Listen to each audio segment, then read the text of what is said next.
Greetings in Jesus Christ. This is your 3-minute Psalm devotion for Psalm 86.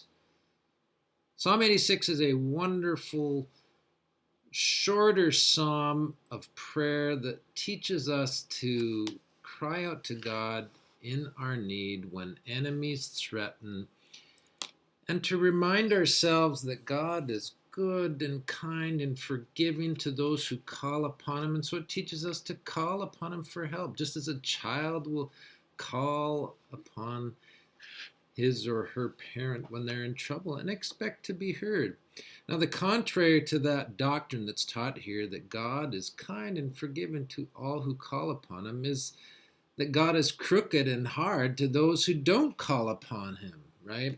And this is taught in Psalm 18, what is it, verse 26, where it says, to the pure, God shows himself pure, but to the crooked, God seems torturous. All right, let's read some of Psalm 86 here. And this is one of the few Psalms of David in this section of the Psalms. And so you can imagine David, who had some pretty virulent enemies and had many occasions to be depressed. Saul chased him around for years. He had Absalom, his own son, who tried to take the throne from him, and so on. And of course, you and I have various enemies. And God is teaching us in this psalm to call out to him when we need help. All right, Psalm 86. Incline your ear, O Lord, and answer me, for I am poor and needy. Preserve my life, for I am godly. Save your servant who trusts in you. You are my God. Be gracious to me, O Lord, for to you do I cry all the day. Gladden the soul of your servant, for to you, O Lord, do I lift up my soul. For you, O Lord, are good and forgiving, abounding in steadfast love to all who call upon you.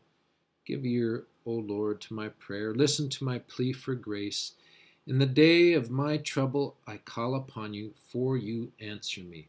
Notice again the confidence that we're taught to have when we call out to God. God does expect us to call out. That's the great gospel promise, right? Romans chapter 10, verse 10, where the Apostle Paul quotes the prophet Joel, and salvation is for all who believe in Jesus and call on his name, right? So, do you need salvation? Do you need lifting up? Call on his name. He's good and forgiving to all who call upon him. And the Gospels bear this out. When Jesus went about doing miracles, people would call, Son of David, have mercy on me, and he'd heal them. Now, Jesus would heal some who didn't call out to him, but if you want to be certain, call upon him. All right, that's enough for today. Psalm 86. Have a blessed day in the Lord.